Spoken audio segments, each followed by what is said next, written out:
Hello, Dr. McGrath here, and I'm here today to talk to you about Phoenix Pride. It's been a really great year, but we all want to make it even greater. We're going to do that by introducing a couple of new things. One of those new things is what we call flare tickets. I'm going to talk to you a little bit about our new school store, and I'm also going to remind you of some behavioral expectations. We're really excited to introduce flare tickets. These tickets will be given out by staff, and they can be used in our new school store, the Phoenix Emporium. These tickets are given out when students show examples of focus, integrity, responsibility, respect, and empathy, and also when students go above and beyond. The Phoenix Emporium is the store that you can redeem your tickets at. This store will be open every Thursday during lunch starting December 2nd, which is after Thanksgiving break. It will be located in the North Hall by the Black Box Theater, and only people with flare tickets can purchase items. Lost tickets won't be replaced, so make sure you hold on to those. Just some reminders of our expectations here at Idaho Arts. Make sure that no matter what adult you're interacting with, that you're respectful. When you're in class, sit up straight and track the speaker so that they know you're engaged. If you see trash, pick it up, even if it's not yours. We want to keep our campus clean, and it takes everybody to do that. Please wear your mask properly over your mouth and nose, and really be aware of your language in the hallways and in class.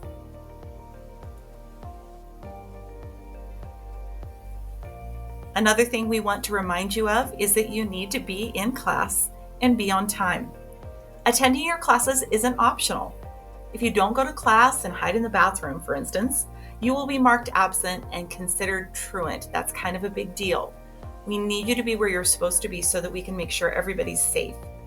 So if you're tardy to class, when you receive 5 tardies, you will receive a detention.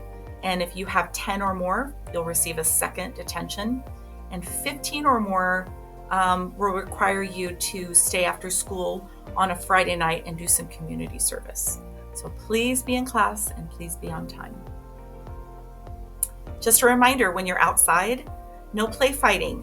I've had a lot of people do some rough play, touching each other aggressively. Please don't do that. It usually ends up in someone getting hurt. So that's why we have that rule. Also, again, if you see trash outside, pick it up. Listen to the duties if they ask you to move. They're asking you to move for a reason. And middle schoolers, just a reminder, you can't have your phones out at a recess or lunch. Just to review, we have a behavioral chart that we use here at Idaho Arts. Our teachers all have this, and they mark your behaviors at different levels when there is an issue. Level 1 would be something like yelling or being off task. A teacher may redirect you and may give you a consequence. Level 2 are things like using profanity, uniform violations, phone violations. Those will be given a consequence, but also logged in our program called mileposts. Level 3 behaviors are things like plagiarism, physical aggression, cyberbullying, skipping class, which is also called truancy, and vandalism. In those situations, we will log those behaviors, but those will also get referred to either myself or Mrs. Danino, and that might include in or out of school suspension.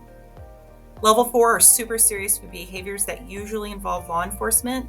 So behaviors like fighting, vaping, bringing a vape to school even if you don't use it, alcohol or drug possession, harassment, property damage. So we log those in mileposts, and those are actually referred to Mrs. Danino or myself, and those typically result in suspension, and also maybe law enforcement will get involved, or sometimes it involves expulsion or being expelled from school. We log all of behavioral incidents in a program we use called Mileposts that keeps track of your behavior at the school. A lot of you don't have anything logged in Mileposts, but some of you do. And if you accrue or add up 20 points during the school year, you will actually have to meet with one of the principals, your parents, and teachers, and you will be put on a behavior plan, which could include limits on your privileges and some consequences for that behavior. Just a couple of reminders about detention. If you are assigned lunch detention, you will receive a slip during fourth period. Going to detention is not optional, you have to go. If you skip a detention on purpose, you will automatically be assigned a second one, so you'll need to serve 2 of those. If you're absent, you make up your detention on the next day or whenever you return. When you receive 5 tardies, remember you receive a detention, and 10 a second detention. 15 tardies equals Friday night service. So just some reminders there. If you have questions, you can always reach out to me or to Mrs. Danino. We'd be happy to talk to you more. And thank you for keeping our school respectful and kind. We appreciate all of you. Have a great day.